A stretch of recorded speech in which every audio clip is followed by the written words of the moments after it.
Saudações, senhores e senhoras, alunos e alunas. Este é o primeiro capítulo do nosso livro-vídeo do primeiro ano do ensino médio, todo ele dentro do padrão da Base Nacional Comum Curricular.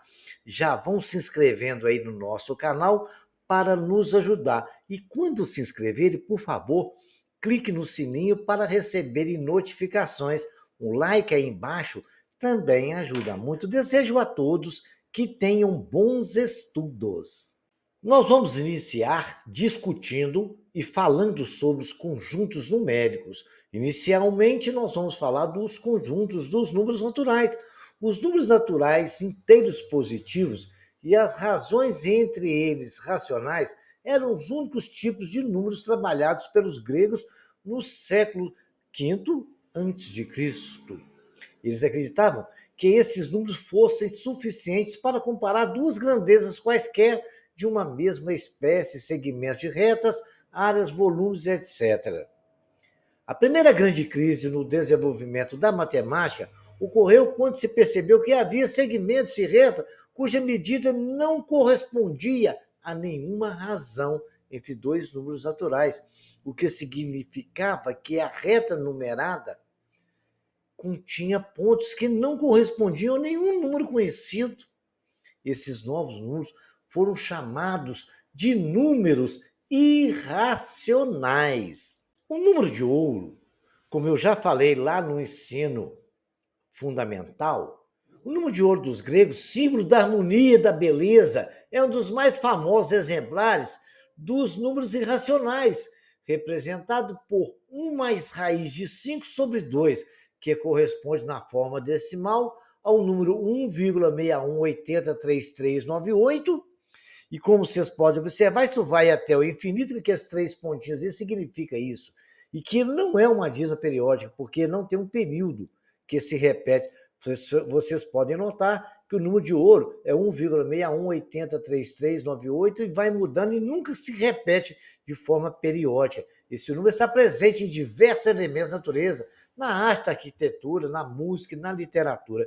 O caramujo de Nautilus marinho apresenta uma razão áurea em seu corpo segmentado numa forma de espiral chamada espiral de ouro. Pode-se construir a partir de retângulos cujos os lados são a razão áurea. Muito bem. Aí está uma foto desse caramujo tão perfeito quanto o número de ouro, o número áureo.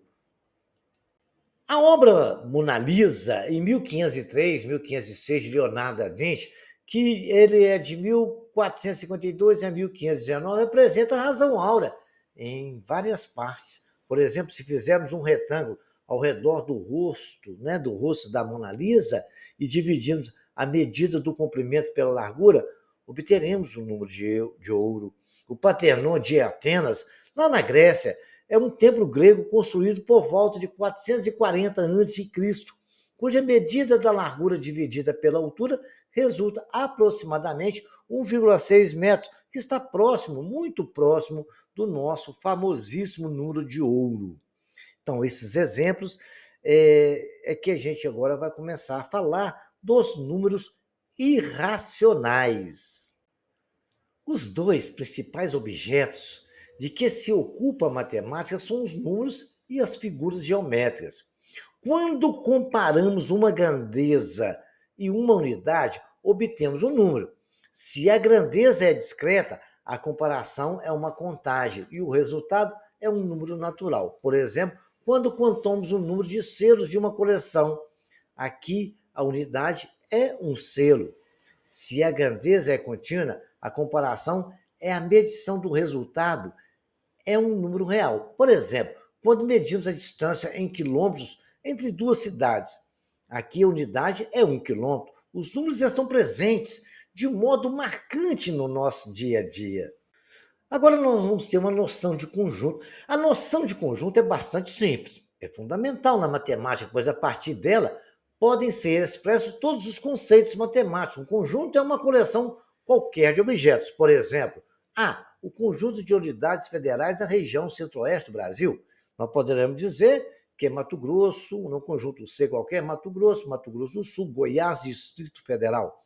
O conjunto de números primos, né? 2, 3, 5, 7, 11 e vai até o infinito. Temos infinitos números primos. Conjunto de quadriláteros, né?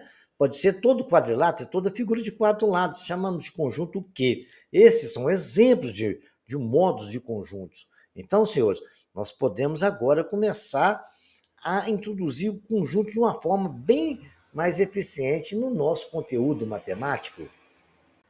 Um conjunto é formado por elementos. Um objeto qualquer pode ser elemento de um determinado conjunto A. Quando for, dizemos que A pertence ao conjunto A. Com aquele sinal, A pertence a A, significa aquilo ali. Um é ao contrário, né? Uma curvinha. Caso contrário, dizemos que A não pertence a A e o símbolo é o mesmo símbolo de pertence com um risco cortando ele. Nos exemplos acima temos o conjunto das unidades federativas da região centro-oeste do Brasil, C, Mato Grosso do Sul, Mato Grosso, Goiás e Distrito Federal. B, conjunto 2, 3, 5, 7, 11. C, conjunto dos quadriláteros. Então, nós podemos dizer que Mato Grosso pertence a C, né? E Paraná não pertence a C. Paraná está lá no sul do país, né? Já não está mais na região que nós dizemos, né? Centro-Oeste. B, 2 pertence a B, mas 9 não pertence a B. Primeiro que 9 não é número primo, né? E retângulo pertence ao conjunto Q. Triângulo não, porque triângulo não pertence a Q, porque triângulo é equilátero. É uma representação gráfica de elementos que pertencem e que não pertencem a um conjunto. Um conjunto pode ser representado por meio de uma propriedade ou condição. Por exemplo, consideremos a propriedade Px é um número natural ímpar. Essa é uma propriedade que nós falamos. Um P, X, um conjunto P, onde o valor, os números que estão lá dentro do conjunto é ser um número ímpar. Essa propriedade pode ser expressa por 1, 3, 5, 7, 9, 11 e assim vai até o infinito. Não cabe o número para ali, porque a lei do conjunto é ele ser um número primo. Assim, é indiferente dizer que possui a propriedade P ou que X pertence a tal que X pertence a I, chamando isso de conjunto I, tá?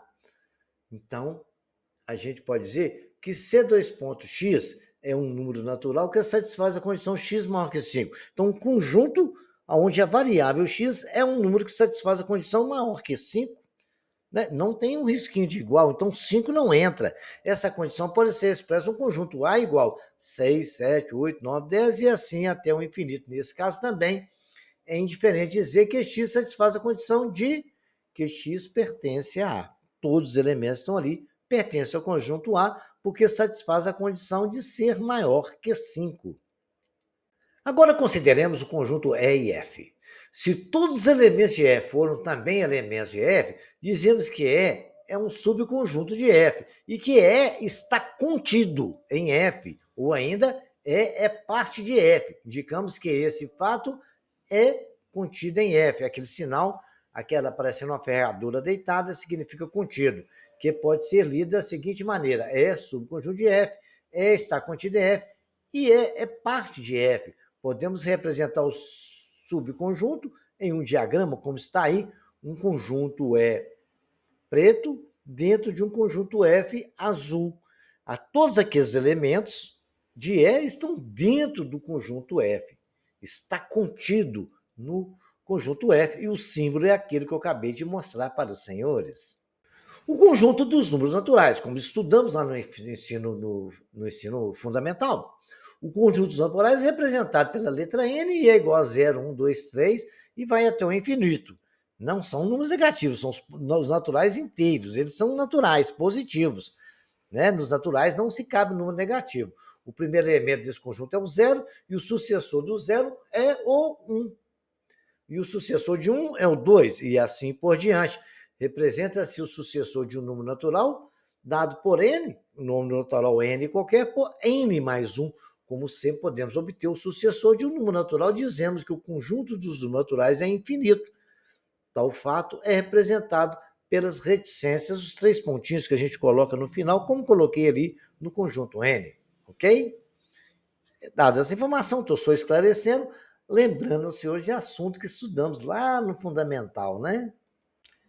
Os números naturais, como a gente está acostumado no dia a dia, eles são usados nas contagens, como, por exemplo, a população brasileira é de aproximadamente 190 milhões de habitantes, nos códigos, por exemplo, do CEP, de uma empresa em São Paulo, que é 029099900, nas coordenadas, por exemplo, do primeiro estado brasileiro, em uma superfície, é o Amazonas é o segundo e o Pará, às vezes, em superfície maior, né? O segundo maior estado do país é o Amazonas, e o Pará, às vezes, são usados também para expressar medidas de grandeza. 8 horas, 10 centímetros, 3 litros, 50 quilos, 100 quilômetros por hora, que é a velocidade, 1.570.745 quilômetros quadrados, etc.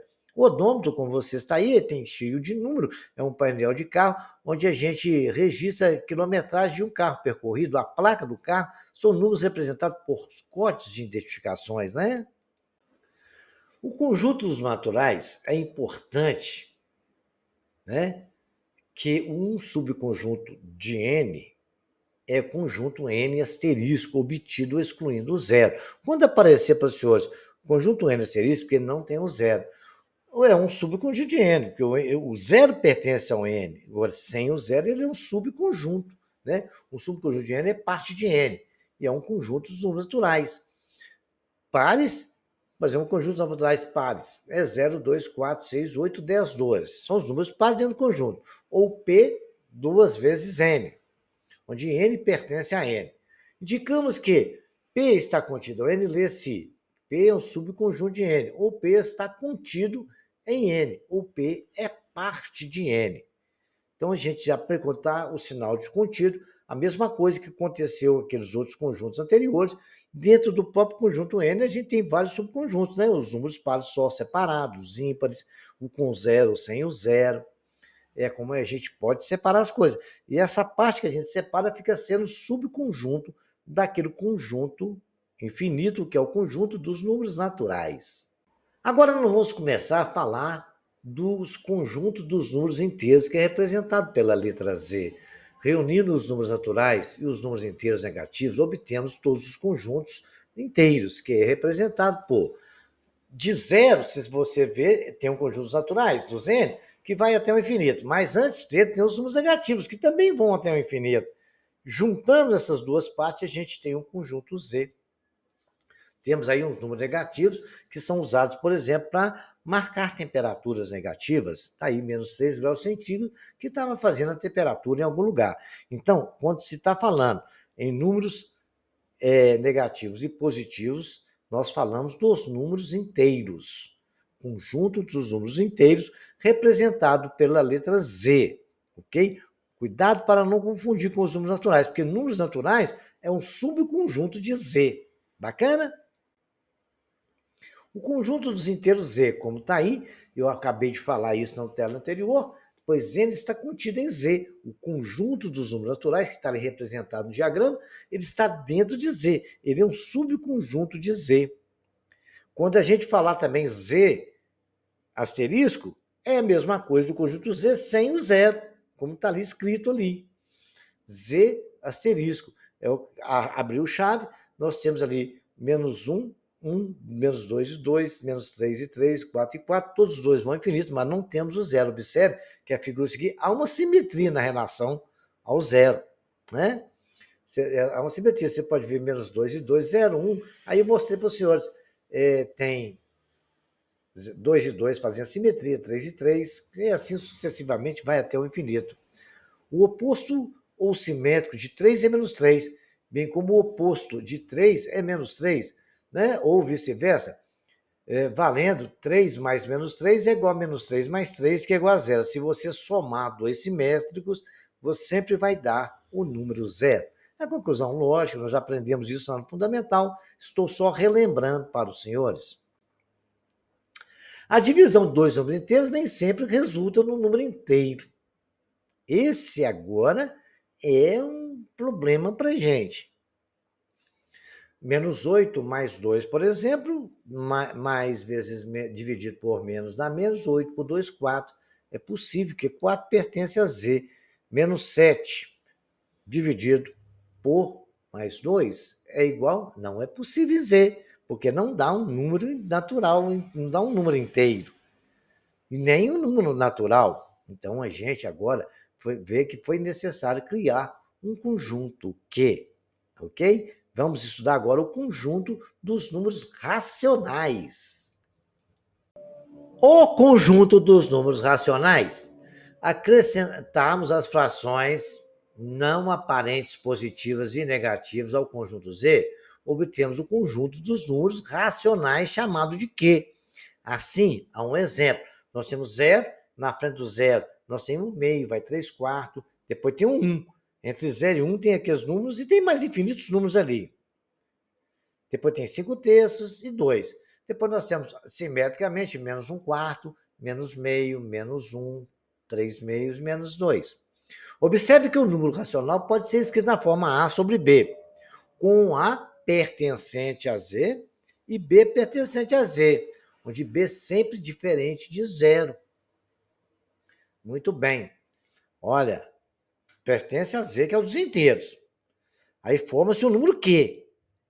Mas o B nunca pode ser zero, porque não existe zero em denominador, já estudamos isso lá no ensino fundamental. Aí temos o exemplo, né? Menos 2 pode ser escrito da forma menos 6 sobre 3. 1 pode ser 2 sobre 2. 2 pode ser 10 sobre 5. 3 quartos, 2 terços. 0 pode ser 0 sobre 5. Não pode ser 5 sobre 0, mas 0 sobre 5 pode. Então, nós escrevemos o número do conjunto Z na forma do conjunto Q, ok? E sempre lembrando, senhores, que B, que é o denominador, tem que ser sempre diferente de zero. Então, concluindo, o conjunto Q dos números racionais é formado por todos os números que pode ser escrito na forma da fração com numerador e denominador inteiros e denominador diferente de zero. Então, nós temos o conjunto Q, tal que x, tal que x é igual a sobre B, e com A pertencente a Z, B pertencente a x e B diferente de zero. Quando fala B pertencente a x, pode ser qualquer número, exceto zero. E tá aí, N está contido em Z, né? Z está contido em Q. O diagrama está mostrando tudo isso para nós. Nós temos um conjunto Q, dentro dele tem um conjunto Z, e dentro do conjunto Z tem um conjunto N. Então, a gente pode classificar isso.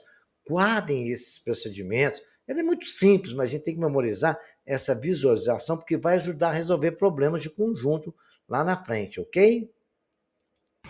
Representação decimal, né? Vamos lá. Dado um número racional A sobre B, com B diferente de zero, a sua representação decimal é obtida dividindo-se A por B, podendo resultar em decimais exatos finitos, quando o denominador contiver apenas os fatores primos de 10, 2 e ou 5, exemplo, né? Por exemplo. Vejamos agora como é que isso acontece. O objetivo é deixar o denominador múltiplo de 10, sem alterar a fração. O denominador pode ser 10, 100, 1000, é múltiplo de 10. Aí nós vamos transformar em decimal. No caso nosso, vamos pegar exemplo, letra A, 1 meio. O que eu tenho que fazer aquele 2 virar 10 para que ele seja um número decimal, né? Onde um denominador seja 10. Para mim fazer 2 virar 10, eu tenho que fazer o quê, gente? Multiplicar por 5, não é? Vocês concordam comigo? Olha que bacana, obrigado pela sua concordância, porque 2 vezes 5 é 10. Mas se eu multiplicar o denominador, eu tenho que multiplicar o numerador também, aí eu não vou alterar o valor da fração. Então vamos fazer isso. 1 vezes 5 dá 5, 2 vezes 5 é 10. Agora eu tenho uma fração, um conjunto que é decimal, é 5 dividido por 10. 5 dividido por 10, eu ando a vírgula uma casa para a esquerda, é 0,5. Se eu quiser escrever em forma de fração, eu multiplico por 100, que é a mesma coisa de eu escrever 0,5 dividido por 100, para se falar 100%, né? Então vai ficar 0,5 é igual. Multiplicando por 100 ia dar 2 casas para frente. Uma na frente do 5, mas um dá 50%. Claro, todo mundo sabe que 0,5 é metade, 50% também é metade. Vejamos a letra B, 1/4. Como é que eu faço para fazer 4 virar 10? Não tem jeito. Mas tem como virar o quê? 100. Não tem?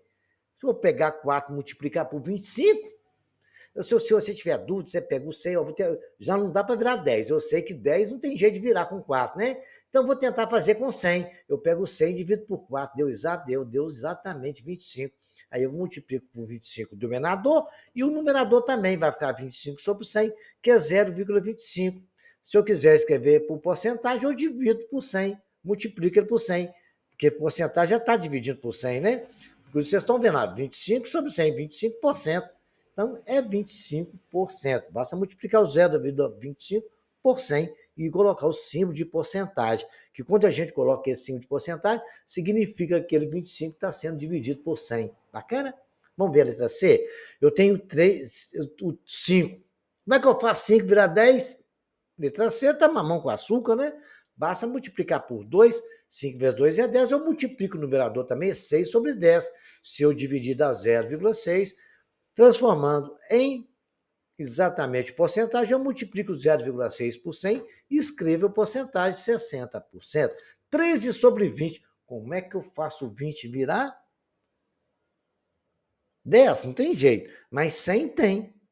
Se eu pudesse dividir o 13 por 2, eu poderia dividir os 2 por 2, mas 13 também não dá para dividir por 2. Então, eu vou multiplicar por 5, porque 5 vezes 20 dá 100. Multiplico também o 13 por 5, vai dar 65 sobre 100. Se é 0,65, eu posso escrever como 65%. Muito claro isso. Relembrei vocês quando nós estudamos números decimais e o conjunto Q. Agora nós vamos ver outras situações numéricas bem importantes. Nós vamos falar dos decimais periódicos, ou seja, as famosas dízimas periódicas, infinitas, né, que elas vão até o infinito. Vocês podem continuar dividindo o resto da vida de vocês uma divisão que dê dízima periódica, que ele vai até o infinito. Dízima periódica é aquela que vai repetindo um período infinitesimicamente. Se não, é outra situação que a gente vai estudar depois, tá? Quando o denominador da fração é irredutível e contiver algum fator primo diferente de 2 e 5, exemplo, 2/3, 0,666, o período ali é 6, a gente representa o período com aquele tracinho. Tem um 6, tracinho no 6, o período eu sei que é 6. 1 sobre 11, né? Dá 50,0,9, 90, 90, 90, 90, o período ali é 0,9. Ok? Então, presta bem atenção que tracinho significa que aquele período, e qual é o período?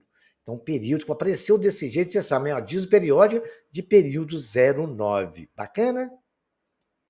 Vamos falar agora da fração geratriz. A fração geratriz é a fração que gera a dízima periódica.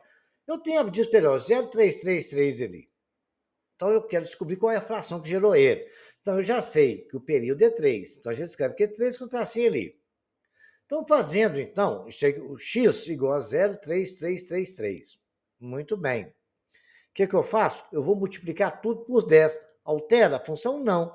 Multipliquei tudo por 10. Vai ficar 10x igual. Multiplicar por 10 o 0,333, pontinho, pontinho, pontinho, é passar a vírgula uma casa para frente. Ficou 3,33333. Muito bem. A vírgula de uma casa para a direita. Já aprendemos isso. Agora a gente pode separar.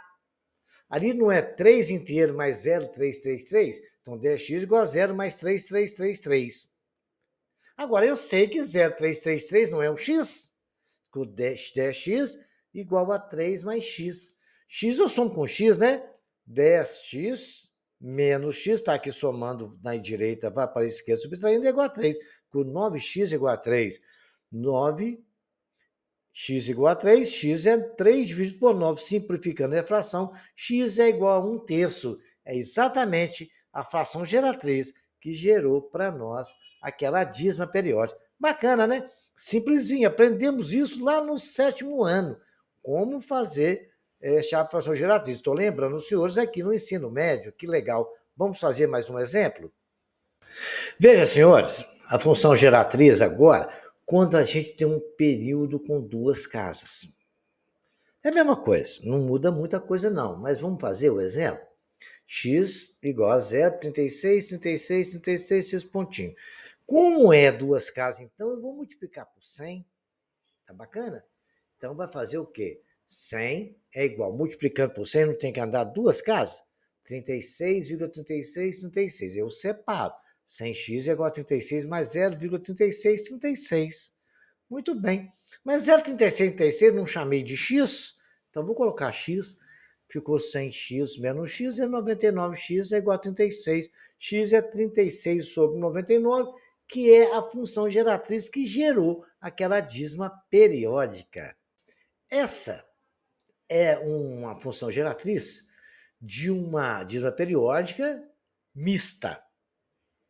Como é que isso acontece? Eu tenho 0, 1, 7, 8, 7, 8. Olha só, tem um intruso ali no período, que é uma parte inteira que entrou ali. Muito bem, mas o período eu já sei que é 78, que é o que está repetindo na dízima. Então, vou chamar de x igual a 0, 1, 7, 8, 7, 8. Né? Agora, vamos multiplicar tudo por 10. Aí eu estou fazendo o quê? Presta atenção. Temos que 10x é 1,787878. Correto? Muito bem. Multiplicando tudo por 10, eu fiz isso, não é 0, 1, 7, 8, 7, 8, 7, 8? Multipliquei tudo por 10. 10x é igual a 1,787878. Agora vamos separar esse negócio todo igual nós fizemos com a outra situação. 10x é igual a 1 mais 0,787878. Até aí eu acho que foi bem claro. Fizemos todos os três procedimentos. Só que agora, antes de resolver toda essa questão, eu vou chamar de y aquela parte 0787878, que está ali dentro da chavinha de azul. Vamos resolver esse período ali, para depois a gente resolver o 10x igual a 1 mais aquilo que der ali. Correto? Então, y igual a 0787878. É um período de duas casas, né? Nós temos, então, que fazer o quê? Chamamos aquilo y, né? 100y é igual a 0787878. Por que eu multipliquei por 100? Porque o período tem duas casas. Estou resolvendo só aquela partezinha que está na chave ali que chamei de y, tá? Então, 100, correto? Multipliquei tudo por 100 e eu andei duas casas. Ficou 100y igual a 78,7878. Aquele 0,78 é o y, né? Então tem 100y igual a 78 mais y. Passo o y para lá subtraindo, ficou 100y menos y igual a 78. Deu 99y igual a 78. Y é igual a 78 sobre 99. Nós não temos que lá 10x é igual a 1 mais o y que eu chamei na chavinha. O y deu 78 sobre 99. Então 10x é igual a 1 mais 78 sobre 99. 10x é igual. 1 não é 99 sobre 99? Que 1 para me somar a fração, eu estou transformando no mesmo denominador para poder somar direto, sem ter que tirar mínimo. A gente pode usar esse artifício, tá? Que 1 eu posso escrever como 99 sobre 99 dá 1. Somando ali, conserva o denominador, soma o numerador. 10x é igual a 199, 177 sobre 99. O 10 está multiplicando, né? Vai para lá dividindo. Então, 10x é igual a 177 sobre 990. Bacana? Números racionais, nós entendemos, conseguimos ver quando ele for uma dízima periódica, período repete, e entendemos como ver a fração geratriz, de como voltar a fazer isto a ser uma fração. Agora, historicamente, os números racionais estão associados a resultados de medições empíricas de grandeza. Por exemplo, ao medir o comprimento de segmentos de uma reta com uma unidade U de medida 1, podemos ocorrer duas possibilidades. A primeira é que U cabe em A, entre A e B. Está ali, cada espacinho daquele vale um U. né? Um número de inteiro vezes. Agora vamos supor que U cabe exatamente P vezes entre A e B. Então, a medida de A e B, 7P, unidades em que P é um número natural. Na representação acima, a medida AB é 7 vezes U, porque tem 1, 2, 3, 4, 5, 6, 7 pedacinhos daquele ali. Vamos raciocinando dentro desse pensamento matemático, ok? Aí a gente pode chegar na seguinte situação.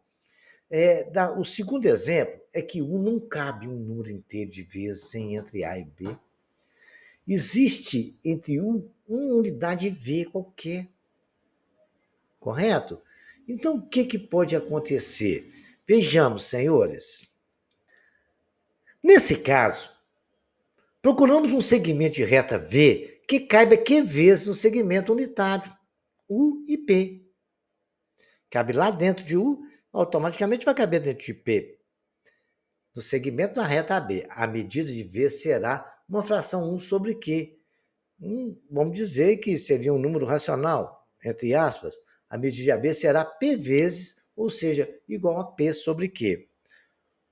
Quando tal segmento V existe, dizendo que o segmento de reta U e A e B são comensuráveis. E a medida AB é uma medida racional P sobre Q. Aí está tudo bem entendido dentro que nós estudamos dentro do conjunto dos números racionais. Um número racional P sobre Q, ok? Imaginemos uma reta na qual foram fixados um ponto O, que é a origem, né? Um ponto zero. Entre 0 e 1, por exemplo, vocês estão vendo a reta lá, né? É chamado de origem. O ponto U, diferente de zero, tomamos o segmento OU como unidade de comprimento, de medida 1. Escolhemos também um sentido para ser positivo. Agora podemos localizar na reta numérica qualquer número racional. Está ali, 2 terços, 2,33, 3,25, no sentido positivo. Entre 0 e 1 tem 2 terços, né? Tem menos 1 meio, que é menos 1 inteiro e meio, 2,6, negativo, menos 2, menos 2.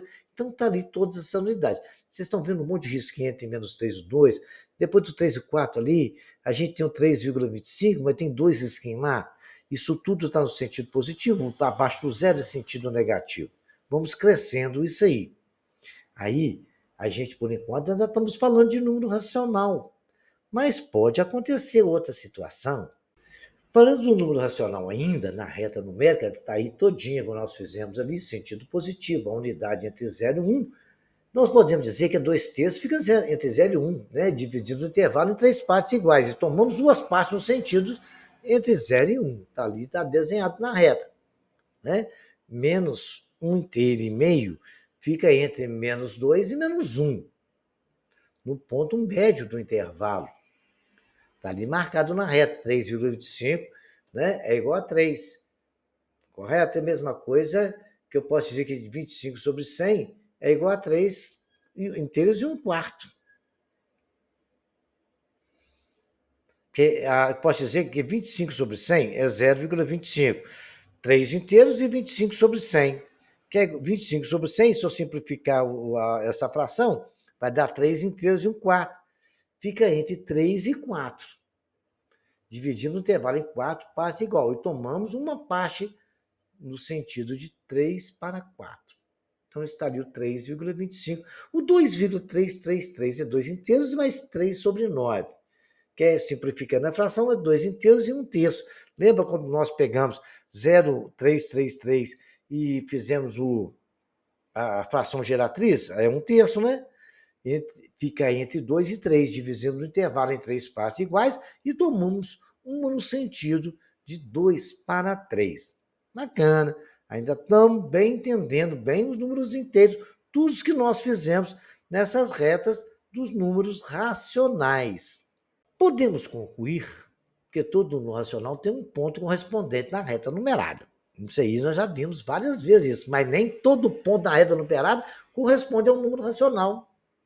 Mas, professor, você acabou de falar isso? Não falei.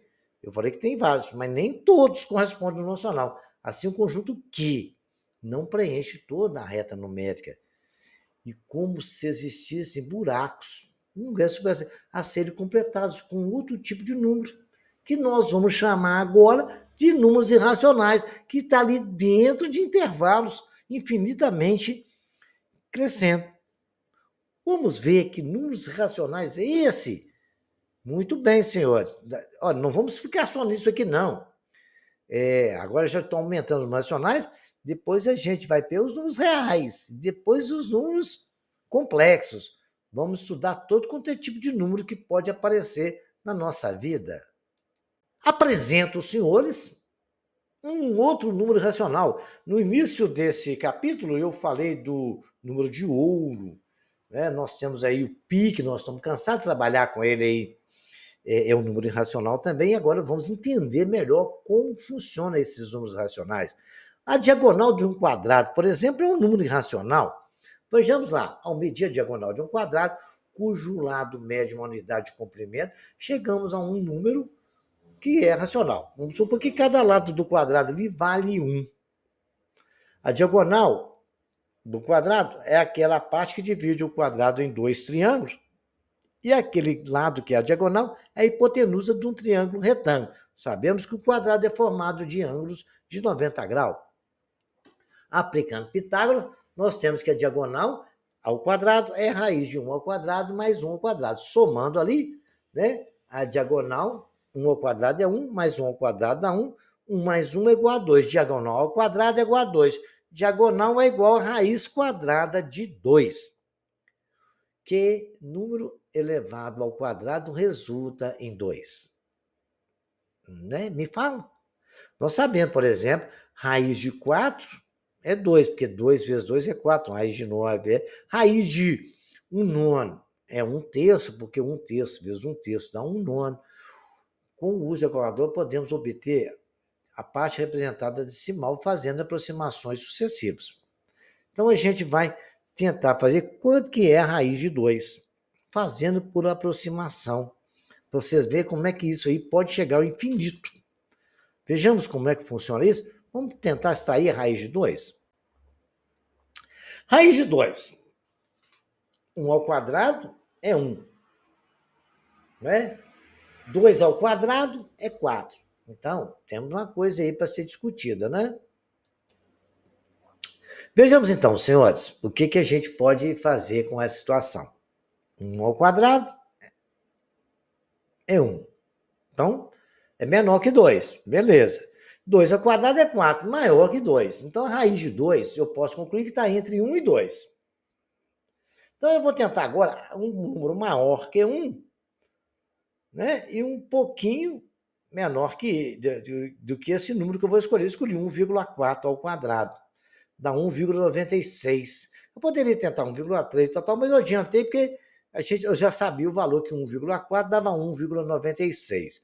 Acima de 1,4 eu tenho 1,5. Deu 2,25, que é maior que 2.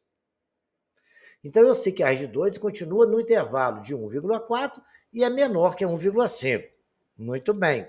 Então, eu vou pegar mais uma casa decimal, 1,41. Então, se eu peguei 1,41, vou pegar o depois dele, 1,42. 1,41 ao quadrado dá 1,98881, menor que 2. E 1,92 ao quadrado, que está na frente dele, é 2,0164, que é maior que 2. Aí já comecei a descobrir que raiz de 2 está no intervalo de 1,41 e 1,42. Eu vou tentar mais uma casa decimal. 1,4114 ao quadrado dá 1,999396, menor que 2. Mas começou a chegar perto de 2, porque 1,415 passou de 2, deu 2,002225. E você pode levar isso até o infinito.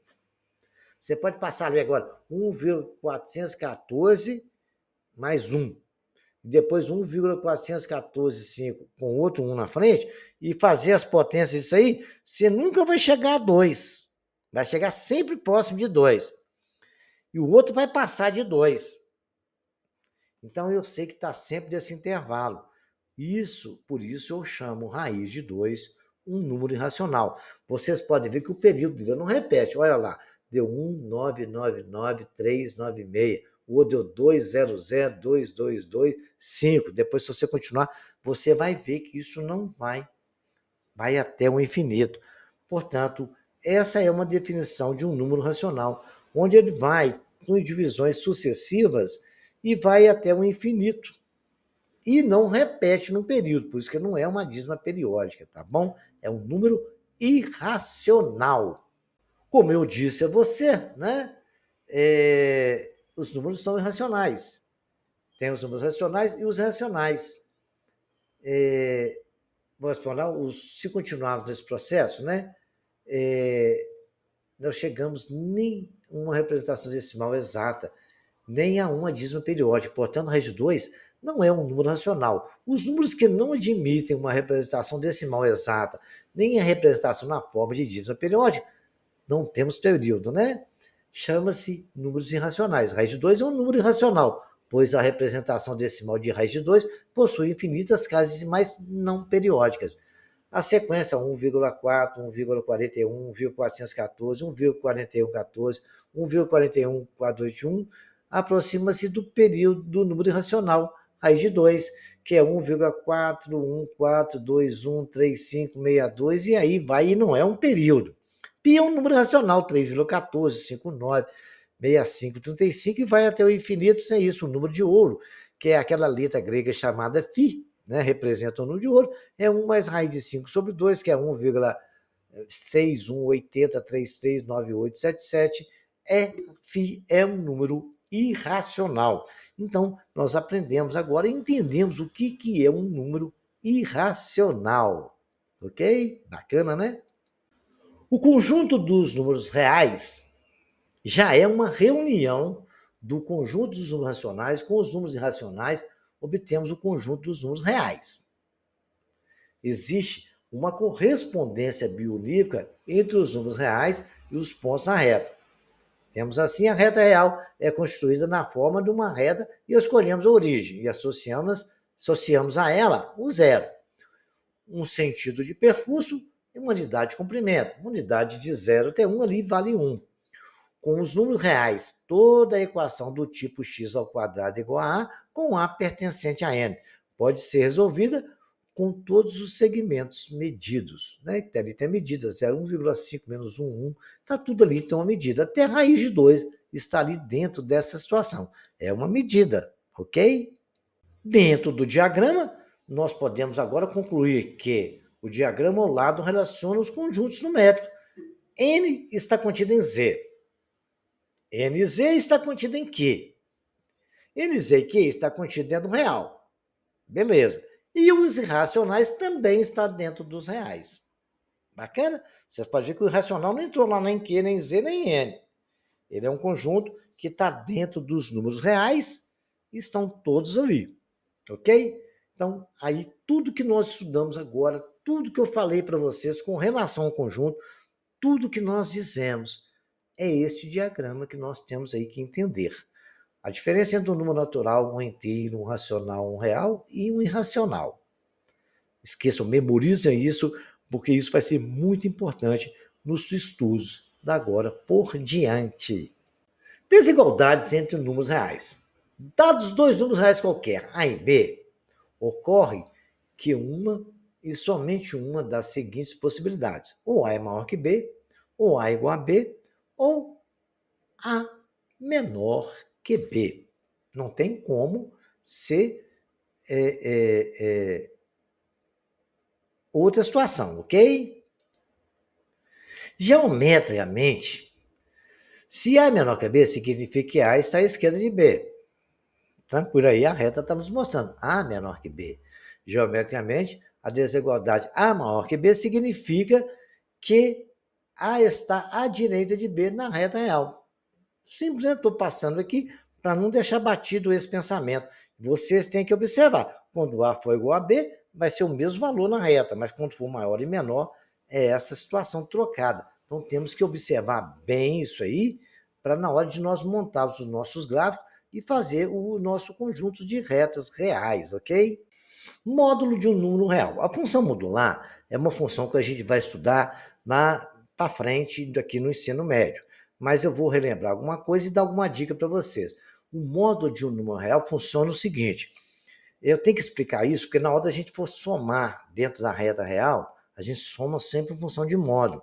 Se o número da função modular for positivo, ele sai lá de dentro do módulo do jeito que ele está. Se x for maior que zero, sai maior ou igual a zero. Se x é menor que zero, né, menos x, se x for menor que zero. Então, se for, isso quer dizer o seguinte: mod de x é isso. X se x for maior ou igual a zero. Então, sai do jeito que está. Menos x se x for menor que zero. Quer dizer, troca-se o sinal se ele for menor que zero. Então, se está lá, mod de 7 é igual a menos 3, é igual a 7. Mod de 7 é igual a 7. Menos 3, mod de menos 3 é menos 3, então fica mais 3. É isso que aconteceu aí, tá? Cuidado, 6 menos 2 não sai para lá. 6 menos 2, não, certo? Não sai igual a 6, não. Mas alguma coisa está errado. 6 menos 2, a gente tem que diminuir primeiro. 6 menos 2 dá 4. Muito bem. Então, se 6 menos 2 é igual a 4, sai para fora do módulo igual a 4. Você não vai tirar nada trocado ali, tá? Bacana? Prestem bem atenção nesses detalhes, viu? Vejam agora o módulo de um número real. Está ali. Raiz de 7 menos 2. Se for positivo, sai do jeito que está. Se for negativo, ele sai do jeito que está. Por que ele sai do jeito que está? Porque eu sei que raiz de 7 é maior que 2. E se quando eu diminuir, vai ser um valor positivo. Bacana? Então, sai do jeito que está. Π menos 5. Eu sei que π é 3,14. Então, ali já tem que sair com o sinal trocado. Então, sai menos π mais 5, porque é um número negativo. Então, tome cuidado com os sinais, porque o rapazinho está lembrando isso aí, né? O mais seguro é dizer o que está dentro do módulo é positivo, sai do jeito que está. Mas o que está dentro do módulo é negativo, sai invertido os sinais. Prestem bem atenção nisso, ok? Para isso, a gente usa o módulo. A distância de 2 pontos numa reta. A distância CD, a distância AB. A distância A e B é AB. É de A até B. Correto? É sempre o que está na frente subtraído do que está atrás. Em módulo. Aí eu faço 5 menos 2, dá 3.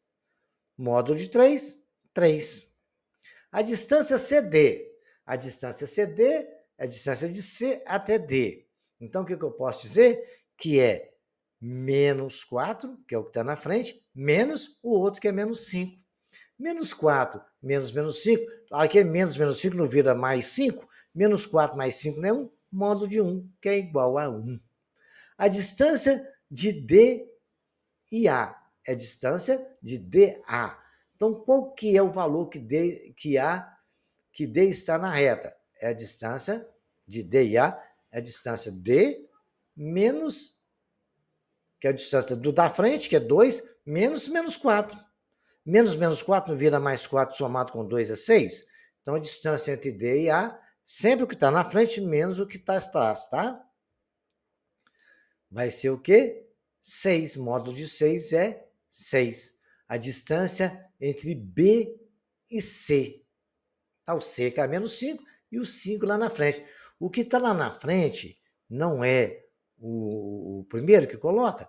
Então, nós vamos pegar, vai pegar o quê? Menos 5, menos 5, que é menos 10. Menos 10 é igual a 10. Modo de menos 10 sai de lá com o sinal trocado. Então, dali vale 10, ok? Muito bem, lembrando, você que a distância CD é a mesma coisa de DA, então você pode pegar o primeiro na frente também, não tem problema, ok? Vejamos agora mais uma situação. O que eu estou tentando mostrar para vocês, professor, o último você fez diferença, você pegou o da frente primeiro. Não tem problema. Vamos supor que eu colocasse o da frente primeiro. Ficaria o da frente 5, menos 5. 5 menos 5 não vai virar mais 5? Vai dar um modo de 10 positivo. Eu só fiz isso para mostrar para vocês isso. Então, observe, por exemplo, a B e BA, como está aí embaixo aí. Eu fiz a B é 5 menos 2, que dá mod de 3. Muito bem, né? Que é igual a 3. Muito bem. Agora vamos lá, distância entre BA e o contrário. 2 menos 5 é mod menos 3, que também é igual a 3. Bacana? Simples assim, sem muito segredo. Agora vocês vão fazer algum exercício para fixar tudo isso que nós falamos, dizemos, né? Representar para mim a letra A, né? Conjunto dos múltiplos de 6, conjunto dos divisores de 6, conjunto dos números primos menores que 20, conjunto dos números naturais quadrados perfeito, representar graficamente letra A, B, C, D, E, F, G. Pare o vídeo, anote isso aí, façam no caderno aí, bacana? Vão completar para mim nesse diagrama aí quais são os números, e esses números que estão embaixo nos quadrinhos, colocar nos seus devidos lugares, quem é inteiro, quem é irracional, quem não é, quem que... Então, vamos lá, vou deixar para vocês verem aí, tá bom? Então, tentem pensar tudo que eu expliquei e colocar dentro desse diagrama para a gente. E lá no caderno, desenha bonitinho, para vocês ir acostumando com isso. É bom acostumar, que vai ter muito exercício sobre isso, hein? Também tem esse exercício 4, a representação decimal desse número, vão transformar para mim em decimal. Depois vocês vão calcular para mim as geratrizes dessas dívidas periódicas que estão aí, ok? Muito bem. Não esqueçam de fazer no caderno, e se tiver dúvida, vocês vão lá no comentário e deixa para mim, tá? Eu aguardo vocês lá tranquilamente. Bacana? Agora tem o exercício 7, indica como decimal exato finito, decimal infinito periódico ou decimal infinito não periódico, um dos números a seguir. Vocês vão dizer qual que é irracional, qual que não é e tal, tá? Calcular os módulos desses números para mim, para vocês ir treinando a fazer módulo, né? Para aprender. E quando o x for igual a menos 5 no h, é que eu substituir o valor de menos 5 no x só para treinar a equação.